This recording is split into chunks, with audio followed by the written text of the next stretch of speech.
अस्सलाम वालेकुम दोस्तों। कुरान करीम में अल्लाह ने वाज़िह तौर पर इंसानियत और जिन्नात यानी दो ऐसी मखलूक़ात जो कि शऊर, अक्ल और अपनी मर्ज़ी रखती हैं, उन्हें बार बार चैलेंज किया है कि कुरान जैसी कोई एक सूरत भी बनाकर दिखा दो।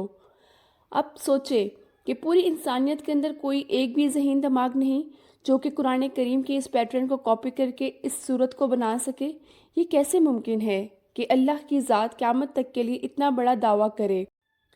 सूरह अल बकरा की आयत 23 और 24 में अल्लाह पाक मुशरिकीन मक्का को मुखातिब करके फरमाते हैं, और अगर तुमको इस किताब में जो हमने अपने बंदे मोहम्मद सल्लल्लाहु अलैहि वसल्लम पर नाजिल फरमाई कुछ शक है तो इस तरह की एक सूरत तुम भी बना लाओ, और खुदा के सिवा जो तुम्हारे मददगार हों उनको भी बुला लो अगर तुम सच्चे हो।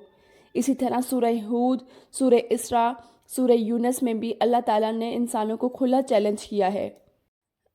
अल्लाह पाक बार बार इंसानों को ये चैलेंज इसलिए कर रहे हैं कि वो इंसानों की ज़हनी काबिलियत की हद को अच्छी तरह से जानते हैं कि चाहे इंसान आसमान की बुलंदियों, खुला की गहराइयों, समंदर की तहों में सफ़र करने के साथ साथ मस्नूई जहानत को भी याद कर ले, बस ये काम उसके लिए नामुमकिन रुक रहेगा।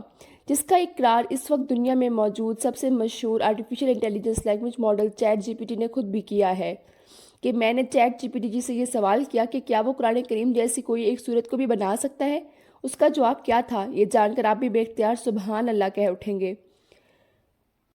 कुरान क्योंकि लिंग्विस्टिक के लिहाज से भी एक मौजज़ा है, लिहाजा एडवांस लैंग्वेज मॉडल जब इसे कॉपी करने के लिए कहा जाएगा तो इसका जवाब कुछ ऐसा होता है कि एक आर्टिफिशियल इंटेलिजेंस मॉडल होने के नाते मैं सिर्फ कुरान पाक के स्टाइल को कॉपी कर सकता हूँ, लेकिन कुरान मजीद क्योंकि अल्लाह की तरफ से नाजिल किए हुए अल्फाज हैं जिनकी इस्लाम में एक यूनिक हैसियत है, मैं जितनी भी कोशिश कर लूँ कुरान करीम के इल्हामी तौर पर नाजिल होने अल्फाज का मुकाबला नहीं कर सकता। सुबहान अल्लाह।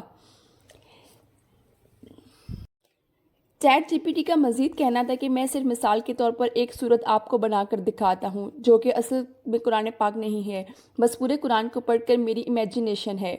उस सूरह का नाम इसने रखा सूरह अल नूरिया, यानी रोशनी वाली आँखें। ये आयत कुछ इस तरह से थी कि हिदायत की रोशनी आसमान से नाजिल होती है, दिल को हकीकत और अक्ल से रोशन करती है। अल्लाह की बातें चमकता हुआ परचम है, भटकती हुओं को हिदायत देती है। अब आप गौर करें ये तमाम आयात कुरान की आयत से कितनी मिलती हैं।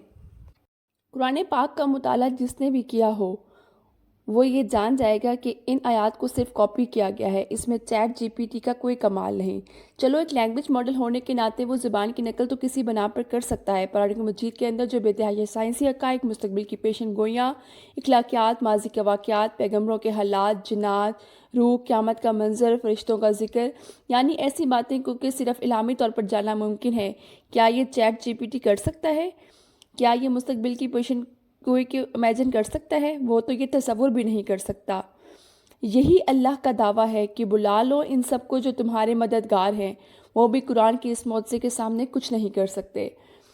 मुझे उम्मीद है कि आपको मेरी ये वीडियो पसंद आई होगी। अगर मेरी वीडियो आपको अच्छी लगी है तो इसको शेयर करें, लाइक करें और मेरे चैनल को सब्सक्राइब करें।